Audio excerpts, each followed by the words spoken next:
Good morning, everyone. Welcome to our first webinar on building effective partnerships, the art and science of partnering. My name is Jocelyne and myself, as well as David Lee, will be taking you through a series of slides that we have put together that looks at the whole idea of how do you do partnering more effectively. And I just want to say welcome to everyone. We've got participants from right across Canada, but also around the world. We're welcoming some people from Australia and New Zealand and the United States. So a great big Canadian hello from a country that is in the depths of winter for those Australians who are still in summer. So today, I'm David Lee from Vancouver and myself are going to be taking you through a series of slides based on work that has been done and created by the Partnership Brokers Association. And briefly, the Partnership Brokers Association is a global nonprofit organization set up as a standalone organization in 2012, but has been providing training, research, and support for partnerships since actually about 2003. And our founder, Roz Tennyson, had been involved in numerous partnerships in the 1990s and the early 2000s and started to take a look at the fact that some partnerships worked so well and others that she expected to be successful just didn't work. And so what she and a number of colleagues did was sit down and try to look at those partnerships and start to create based on practice. So this is not a theory-based course program, it's very much a practice, and theory was brought in to sort of underpin the foundings. And the goal of our organization, which as I say is global, we have trainers and associates right around the world, is to really help organizations from all three sectors look at new approaches to really build effective partnering, with obviously the final goal of creating a more inclusive, just, and sustainable world. So we really want to look at how we can support organizations in building and designing sustainable engagement and building social change. We also work to promote professionalism and values-based integrity in working in these multi-stakeholder relationships. And in order to achieve this, we provide training, courses. We've got multiple different courses. We do research, all of which can be found on our website. And then we provide support services to foundations, to government, to nonprofits, and even to corporations in terms of helping them look at how they can partner more effectively. The next slide, please. So today we're going to take about an hour, and we'll have lots of time for questions as well as answers. And I'm going to start the presentation, and then David will continue about halfway through. So we're just going to briefly look at why partnering has really become more and more important as we look at the challenges we face all together. And then talk about what we mean by the word partnership and some of the key attributes. Partnership has become a bit of an overworked word. It's used so often to talk about what we would call business as usual relationships. It's used to sort of smooth. Let's talk about what we really mean about partnerships and not try to smooth over the really difficult challenges that are faced when organizations come together to partner.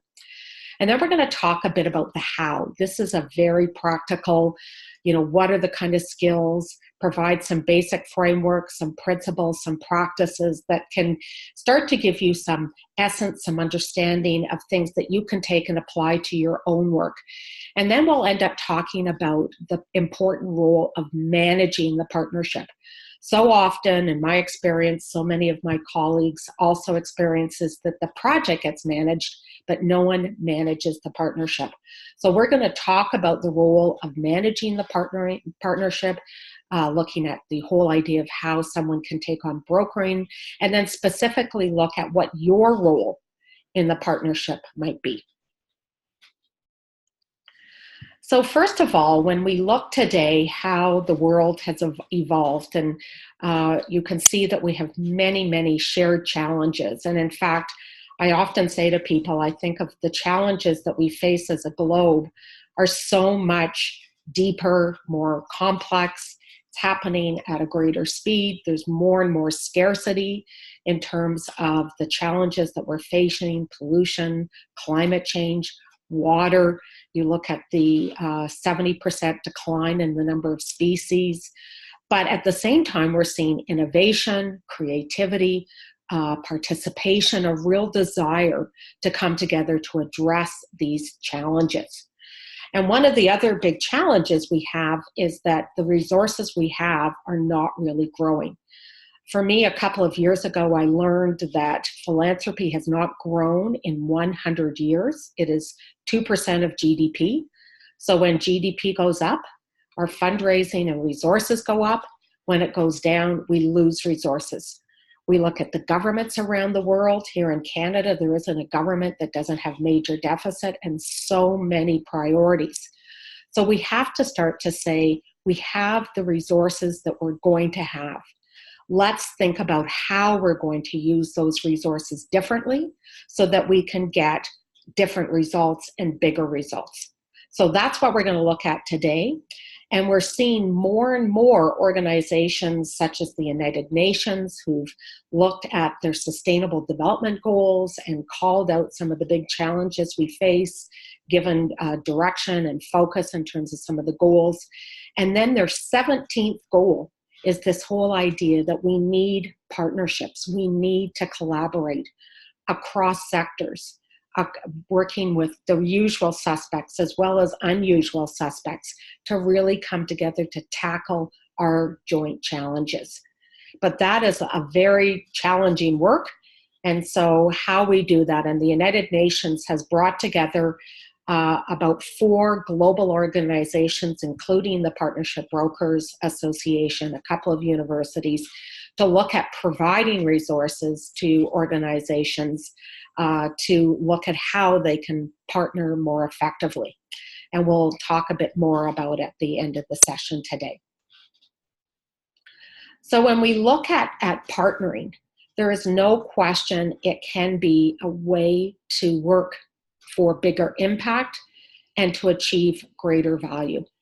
And as Peter Senge, who's well known in the innovation space, talks about, partnerships and collaborations are really critical if we're going to create the kind of world that we all want. But we do want to say partnerships are not always the answer. Partnerships are hard work. So part of what we're going to talk a bit about today is, how do you understand whether or not partnership is the right thing? Sometimes it is more effective to just work as a standalone organization. So how do you know when partnering is going to be more effective, and who are the right partners? And certainly one of the big things that is to look at how the added value of partnering can really deliver significant benefits in terms of benefits that are much beyond just the project goal. And how do we spend time at the beginning when we're working with our partners, having discussions about what are the other goals that we want to try to achieve beyond our project goals? How do we meet the interests of individuals? How do we work to change mindsets, behaviors, deepen relationships, get more resources, more innovation, deliver more effective services and products, scale, look at creating new knowledge, systems change. So partnerships really have that potential.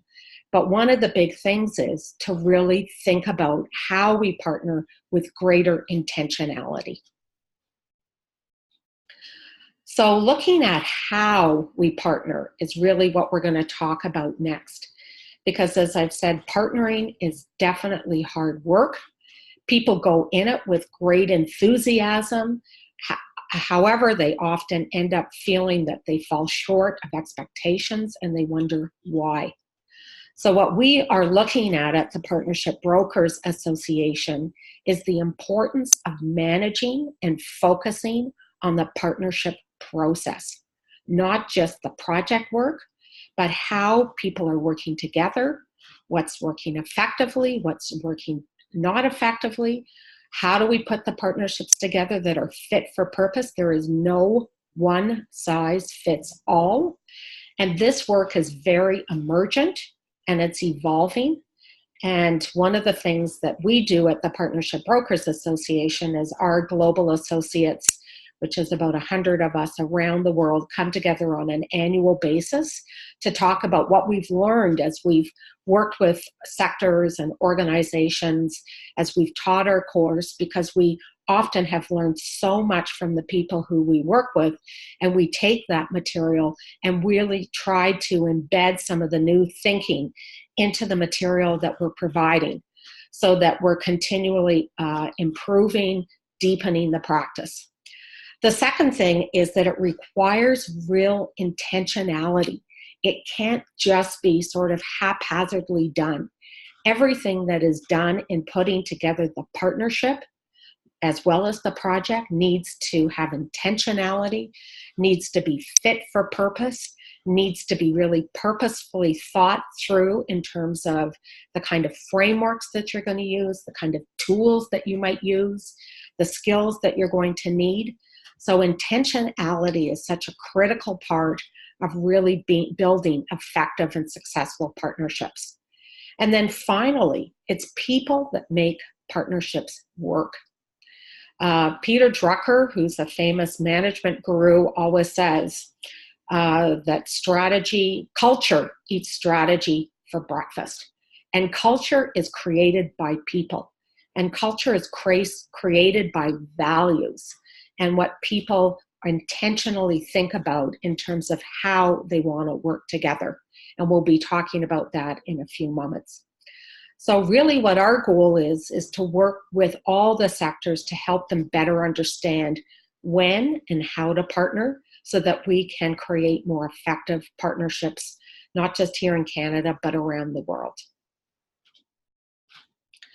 So let's start with really talking about what we mean by the word partnering and partnership, because it has become, as I mentioned early, an overworked word. There are so many organizations that talk about business as usual relationships as partnerships, where maybe it's a funding relationship. And it's not that those relationships aren't important. They are, and they're critical. And sometimes those just transactional or funding relationships are all you really need, and that is great. But let's use the word with more intentionality. So we use the Oxford English Dictionary as an ongoing working relationship where risks and rewards are shared. A very simple and clear definition that looks at ongoing and that focus on that risks are shared as well as rewards. And I want to challenge you right now to ask how many of your organizations have taken the time to define what they mean by the word partnership. And then how many of you take the time to partner when you get into partnerships, talk about what each of you means by that word so that you're starting off from a shared perspective, from a shared understanding, because so much of building effective partnerships is creating shared language and shared understanding. So there is no confusion and misinterpretation. So while that definition is very important, we've added on some layers because we need to look at partnering as something that is a very layered, complex approach to working together. And first of all, you need to agree on a shared vision, a common purpose of why you're coming together. And while that is very obviously central, I always often say that the shared vision is usually something that is motherhood and apple pie, that it's very difficult not to agree with it. But what also is needed is that individual partner interests and constraints are also discussed and thought about and understood so that, again, people understand why the individual partners are there at the table and can really challenge whether or not those partners are the right fit based on what they need to get out of the partnership, as well as the common and shared goal.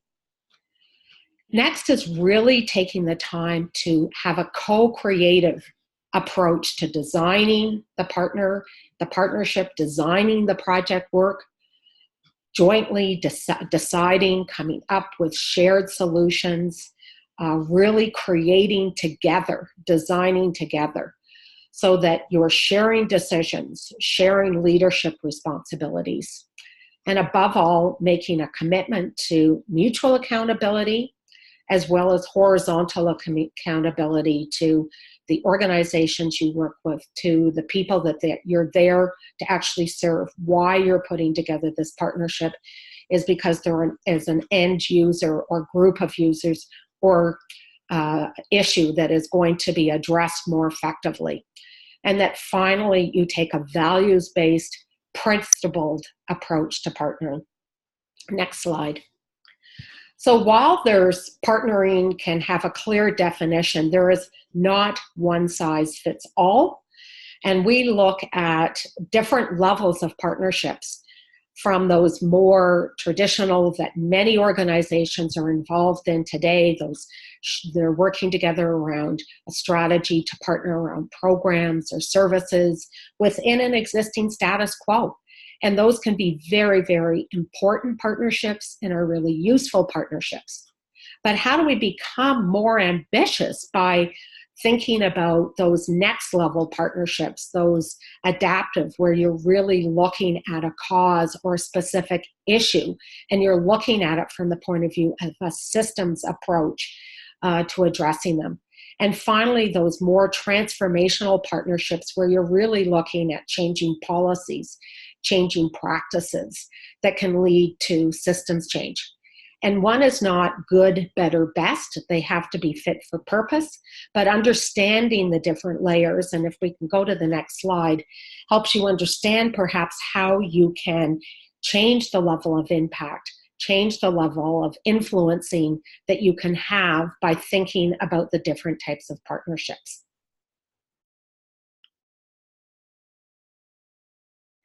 So every partnership and partnership project is unique, and everyone's perceptions of what a partnership is and how it's going to work is different.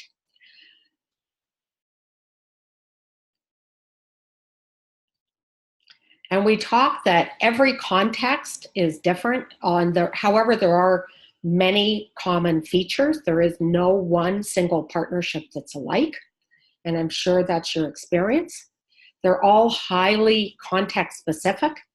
And sometimes you're not going to get perfect alignment or agreement or consensus. You're going to get enough alignment to get started. But the key thing is that you know that a partnership is going to bring new value, greater influence, and bring about tangible change if it is done effectively.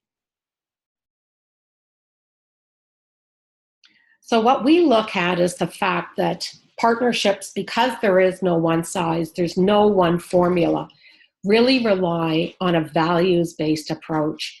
And the values that we've created have come up based on challenges, common partnership challenges that we have seen from around the world.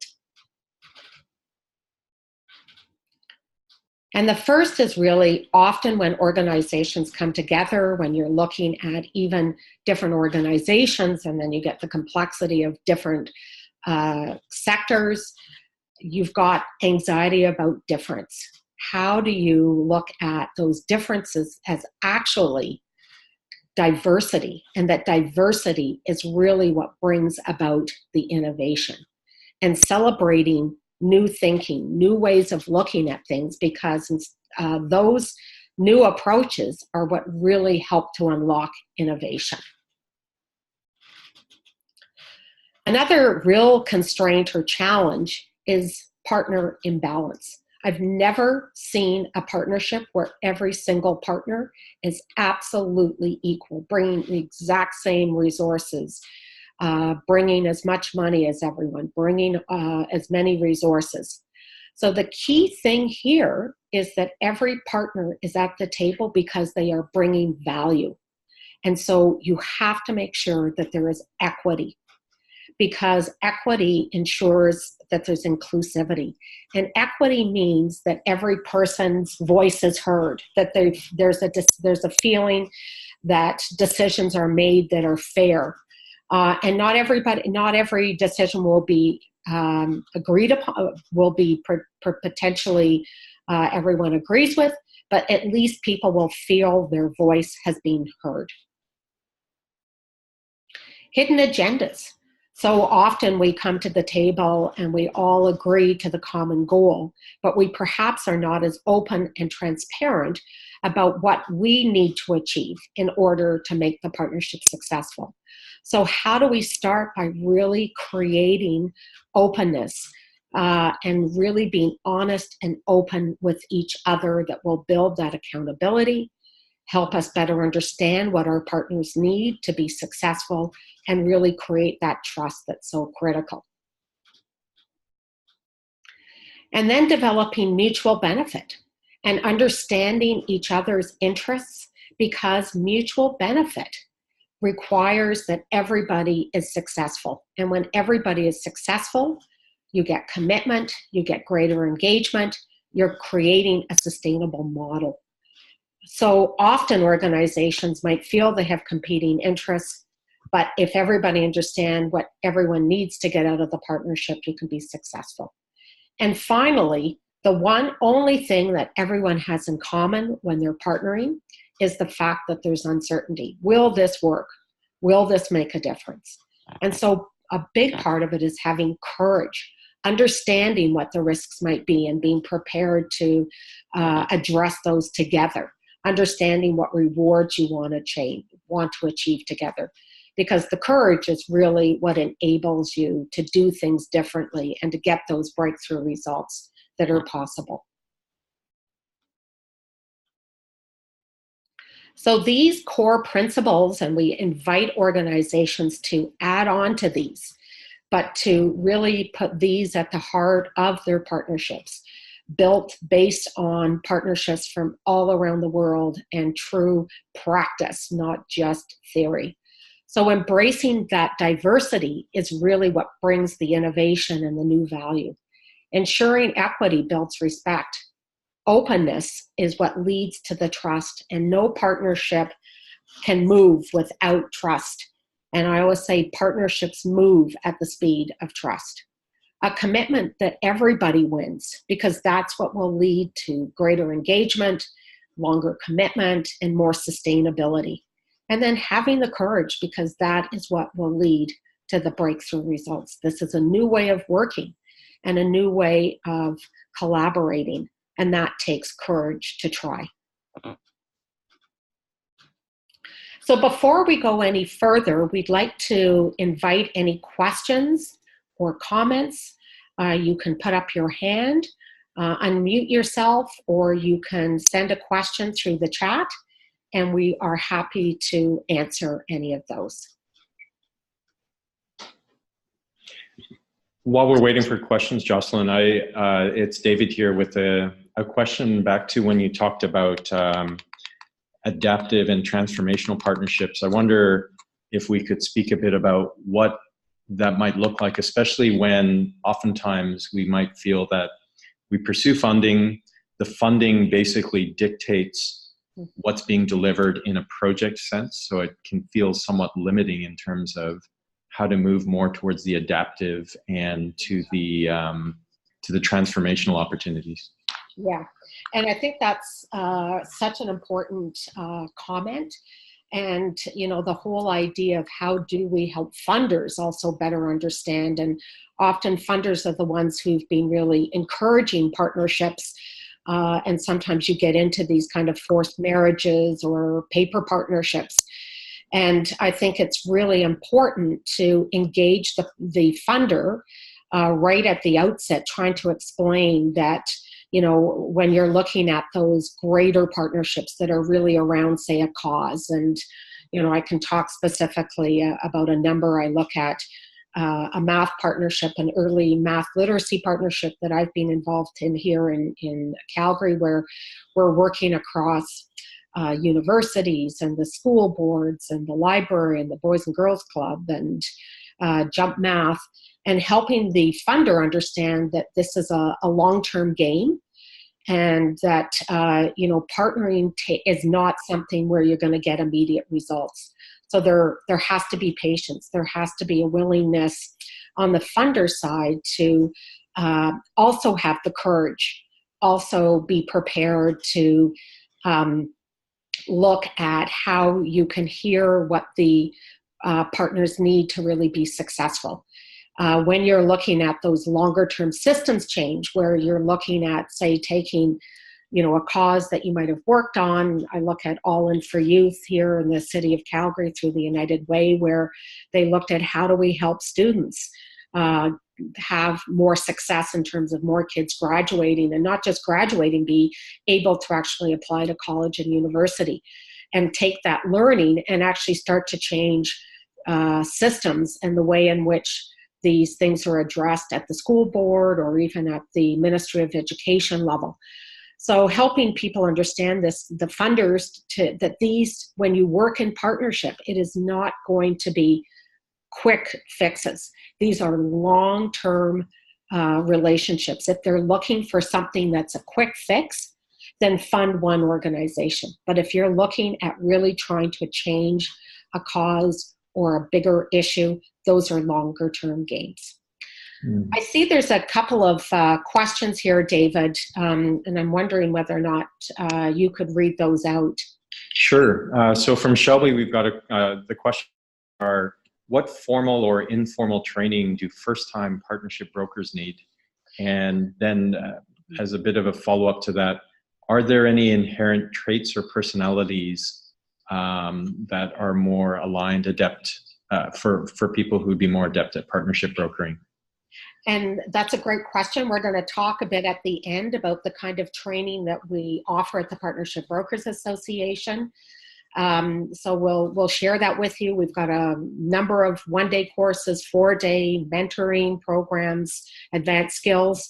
So there is training that can take place. We also have an online course that's on remote partnering.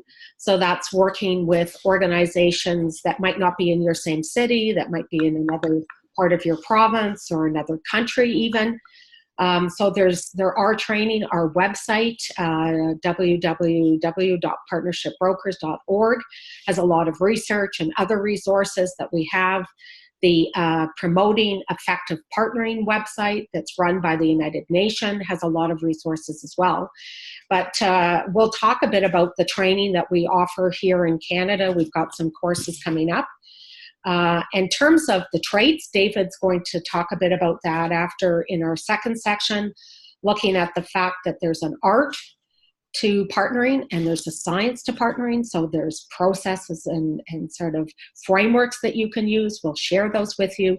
And then there's just some traits that, is a partnership broker made, or are they born? I think it's a bit of both.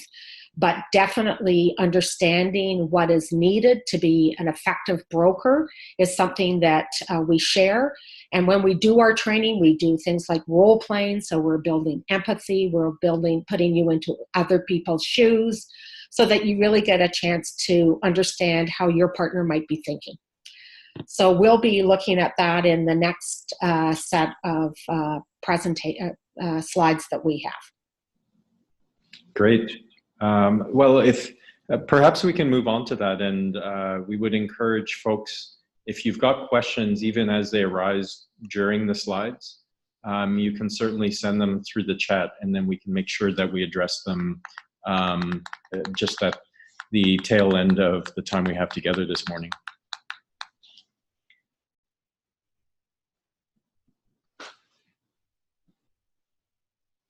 So as Jocelyne mentioned, by the way, Jocelyne, thank you for just framing the overall principles and the approach.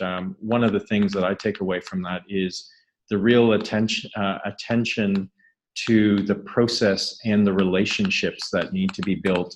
So it's not strictly a project management view of delivering a project with other organizations or other parties. It's really what are what are the things and values that we have in common that go beyond the project? And this is where the art and science comes into it. So the art being starting with not only picturing specific tangible outcomes, but also incorporating a shared vision.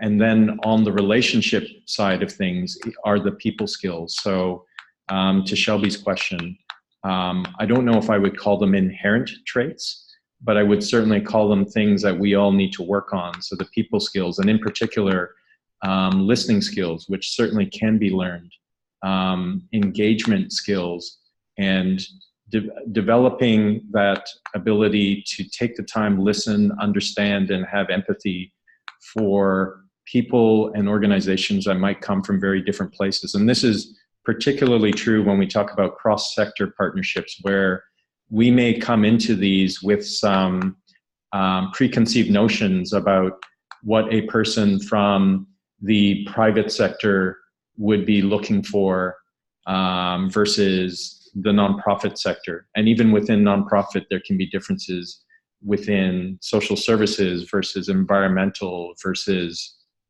poverty reduction advocates.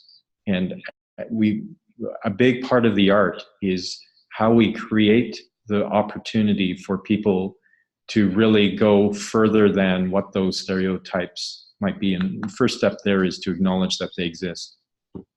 On the science of it, a lot of this will come from having a data-informed view of what the problem is and what we're hoping to be able to create in terms of change.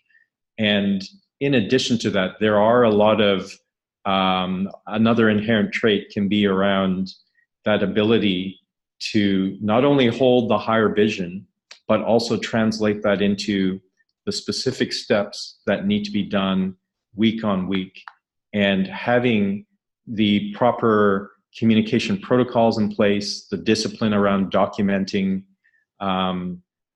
as well as being precise and being able to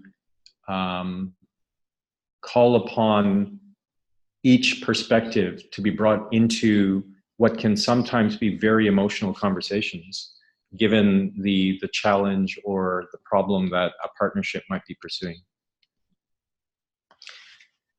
So on the art side of things, I won't go through all of these key attributes and skills, but these are what, through the experience of looking at not only what partnership brokers have done through the past, but as a part of what the PBA does is have partnership brokers share some of their personal reflections, and that comes in the form of journals and such, to be able to really get a layer deeper into what is it that allowed a partnership broker to work through some very difficult times through the course of the relationship building of a partnership, through the course of times when the partnership wasn't achieving outcomes that were visible. One of the things that we really emphasize is empathy, which the care with empathy is not so much that we fully feel in a visceral way what another person or another party is feeling. That certainly is a part of empathy. The key to that is also understanding there's a boundary to that, such that we don't lose ourselves in that path of empathy. There's also the art of negotiation. So, and we get into this in quite a bit of detail in the course. Many of you may have seen this through interest-based negotiations, and we'll see that in a subsequent slide. There's the art of facilitation. So a lot of planning that can go ahead of time, as well as knowing what to do in the moment as you have people together in meetings, workshops, community engagement sessions. I'll point to the very last one because this is an interesting one, which is letting go. And it's a principle that we really try and reinforce, which is as much as we may have a role facilitating, building, or brokering a partnership, a lot of this is in the view of how do we build capacity within the people and the organization such that we can see a future where if my role has been brokering, that I may not be needed. And that's also, there's judgment in that, particularly as it may take some time to create those shared objectives across very different organizations. So that benefit of having someone guide that process is something that people can see the value of having someone external lead that kind of process. But then going forward, it might well be that the capacity and capability of brokering is developed internally within the organizations working together. So from a science perspective, there is a method, there's what I would call a framework or a methodology. And for those who come from, if you come from a project management background, this kind of framework often brings a degree of comfort. We like to emphasize that while it does lay out a set of steps in what appears to be a sequential order, not to be taken by that being a step-by-step recipe for how to get to confirming the partnership, through to managing and maintaining the partnership, through to reviewing and revising. And there are elements within this framework that really reinforce the importance of not only looking at project outcomes, but looking at the relationships that have been built, that exist, or perhaps are challenges or problematic in the work. And that can lead to, in the reviewing and revising, making significant changes in how to bring in more equitable engagement, or how to get to a place where there is more openness, getting back to the 5 principles that Jocelyne had presented in the first half of this call.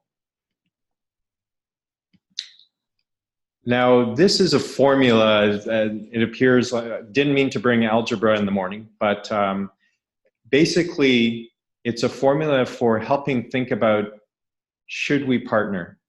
And the overall breakdown of this formula is to say the value of a partnership needs to be a positive number.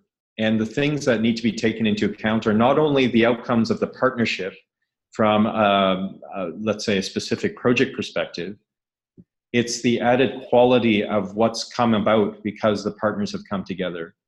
And it's the ancillary benefits, so things like knowledge sharing and the relationships, which in turn lead to other initiatives or other more transformative work.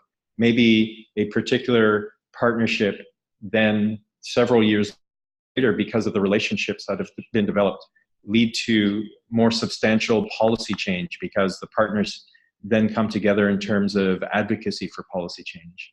Now, this needs to fully take into account the hard work part of it, which Jocelyne also mentioned. It takes real time and energy in order for partnerships to develop, let alone flourish. And that final part of the formula is, what would have been the benefit of just going on our own or taking another path? Because the hard work of the partnership and the value coming from partnership, that has to outweigh what we could have done otherwise. And so when we move to, well, who would we partner with? There's obviously some great work through collective impact that the Tamarack Institute and others have done that can help you get a view of who do we already engage with and who would we aspire to engage with based on various previous projects, various previous campaigns, and ideas that may not have been worked on yet. So as mentioned earlier, this is a view of looking at who do we share interests with. And the one thing I'd really like to highlight here, and this is something where the Partnership Brokers Association digs deeper and gets into the nuance, is not only to look at shared interests, which is the obvious reason why partners come together. It's to acknowledge that there may be interests outside of the scope of why partners come together.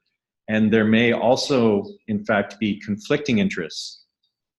Now, these conflicting interests don't necessarily mean that it's not possible to partner.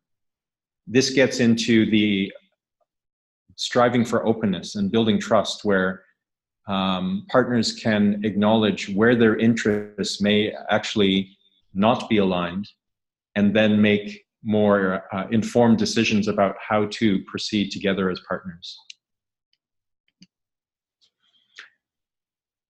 So getting to partnership brokers and the role that partnership brokers play, there's the traditional mindset, which is often things get concentrated into one individual, or perhaps a esteemed board of individuals who have traditional titles such as CEO, executive director.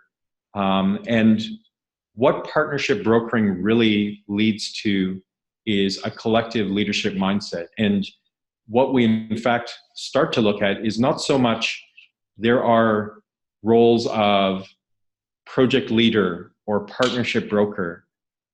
It's a process of partnership brokering, and it's a process of leading which draws upon the strengths and the social capital and the relationships that people across a group of organizations coming together can lead and broker a partnership.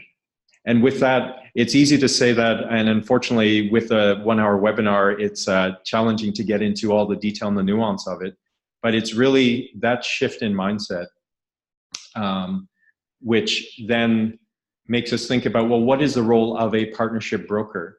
Well, if we think about partnership brokering as something that allows for partnerships to come together and then creates energy towards a vision using the principled approach, it's more than just facilitation. It's more than just bringing together people in 5 designated monthly sessions which lead to a report or a project or a program being delivered. There is active navigation throughout that whole process, which is the art of partnership brokering. And so what that means in looking at collective leadership is considering that there are very different types of roles that can be brought together collectively by different individuals. So as an example, and this is something that we get into more deeply within one of the courses, is assessing where are your preferences in terms of the type of roles that you have played or would like to play. Some folks are amazing innovators in terms of establishing vision and idea of what possible things could be pursued to tackle tackle a challenge. Whereas others are those detail-oriented folks that make sure that we're capturing the documentation of key conversations, that we're week by week following up on the actions identified. So that moves more on the action side. And, as much as we'd like to believe that maybe we could cover off all of these roles, it just isn't possible. So it's an acknowledgement both of ourselves as individuals about what our strengths are, and then also looking at where can these come about from other organizations, other people within a partnership opportunity. So a question to consider is, if you're actively involved in a partnership, is to think about those roles and to think about what hats you wear. And that can actually vary day by day. So in one moment, you could be the designated facilitator of a meeting. And in the next week, you might be negotiating on behalf of your organization with another party in the partnership. And there are certainly other hats. The mediator hat is there, fully acknowledging that there are things that can happen where parties can disagree. Within partnerships, there's certainly room for disagreement. And in fact, that diversity in views, as per the first principle, is one of the keys that helps allow for the creation of something bigger than a single organization or a single sector working on their own. And then there's a coaching role, which can be more on the art side of things, where you may be actively listening and supporting individuals either within your own organization or your own community or community group. Or if you're an external facilitator, playing that coaching role across multiple organizations and individuals coming from the different parties. So within the partnering cycle, there are different types of roles and tasks that can come about as someone who is a partnership broker or partnership brokering. And we certainly won't go through all of these point by point, and the slides will be available following. So this, looking at all of these, can give you a really good sense of the different types of tasks that a partnership broker may be involved in. What's more important, or what the perspective we would take is not looking at these as a checklist of sequential steps that need to be undertaken. To, in addition to that, apply the lens of the art of it. So what are the components of listening that can fall within any one of these activities? When you're in the early scoping phase, there's a lot of listening, and it's creating the right structure to allow those different perspectives to come on in the early days. And there's certainly some helpful frameworks that Jocelyne dives into through the training, which, you know, you'll get to these places where you'll hit something that we call the groan zone, because you have such diversity coming at you in the early days. And so the question is, well then, how do you get to a place where you've successfully negotiated a confirmed agreement about what the initial outcomes that are going to be pursued together? And so this is a very full list of activities, not meant to intimidate, but meant to just give a full picture of what's involved. And I'm sure that many of you on this call have had experience in many, if not all, of these types of activities. So it's bringing them together into more of a cohesive framework. So critical success factors in partnership brokering involve the approach and the 5 principles that Jocelyne mentioned at the front end. To Shelby's earlier point about attitudes and competencies, there are certainly attitudes and competencies which I've described in brief in terms of the art of partnership brokering. That is not absent, or never should we forget that there is a side of it which is around efficiency and effectiveness. So if we think about the algebra formula that was presented earlier, then it is important to pay attention to, are we being effective coming together? And are we achieving results and productivity? So as much as relationship building is a critical component of this, without the results and the outcomes, partnership brokering needs to pay attention to both relationships and outcomes. So with that, we are open to any final questions. I see another comment and another question. And so we've got just under 10 minutes for questions. So I'll also invite, and let's take on the few questions, and then we'll talk about some of the training that's available to folks who are interested in going deeper.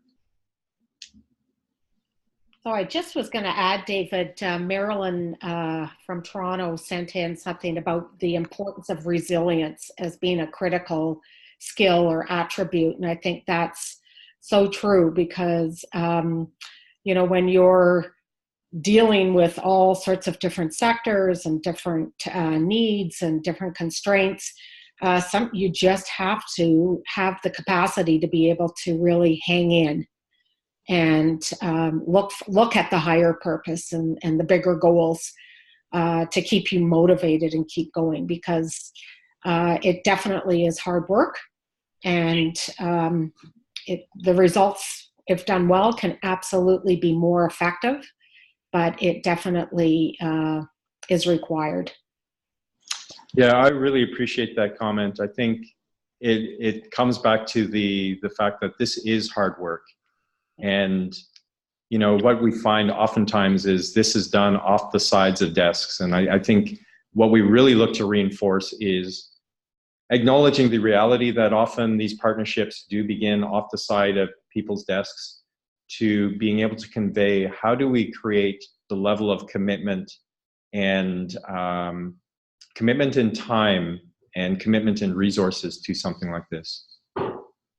And just further in that comment is, you know, the challenge that many organizations, particularly nonprofits, get when you've got a funder who's really, you know, pushing for a certain outcome or a certain approach to achieving the goals. And, you know, one of the things that, you know, this is not a quick fix, but it's one of the things that we're working on at the Partnership Brokers is how do we work and help funders think differently about partnering and what that actually means and what is required. And it's something that I'm personally very committed to. I work with quite a number of funders and trying to help them understand that this is harder work and that actually by pushing a certain perspective, you're going to leave value on the table. And I also think nonprofits and others in the partnership, even government, have to also take pride in the fact that they bring a lot of value and assets as well. Money is only one factor, one thing that is critical. And so how do we make sure we're creating the relationships that are based on equity and openness? So that we can have the courage to push back, have the courage to ask questions, have the courage to challenge. Yeah, and certainly that's something that really gets covered in the training in more depth around, you know, even social capital is such a critical resource that we often don't look at because it's not assigned a monetary value.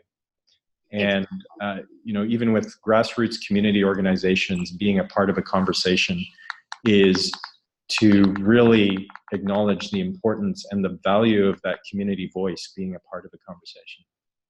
So just another question from Shelby about how do you repair a damaged or ineffective relationship if it hasn't got off to a good start? And so I'm going to answer the first part of that question, which one of the things that we really encourage is a organized nonprofit or partnerships rather that perhaps are challenged. They actually stop and pause and spend some time reviewing what they're doing. And one of our key sort of quotes is that you do not learn from experience. You learn from reflecting on the experience.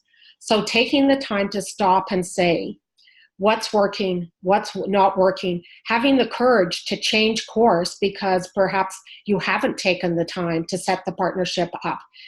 And I do a lot of partnership reviews, and I just did one this past summer for several organizations that were working in partnership, had $8 million in terms of resources that they'd been using, and they hadn't taken the time. They just dived right in to, okay, well, let's partner. They hadn't asked the questions, are these the right partners?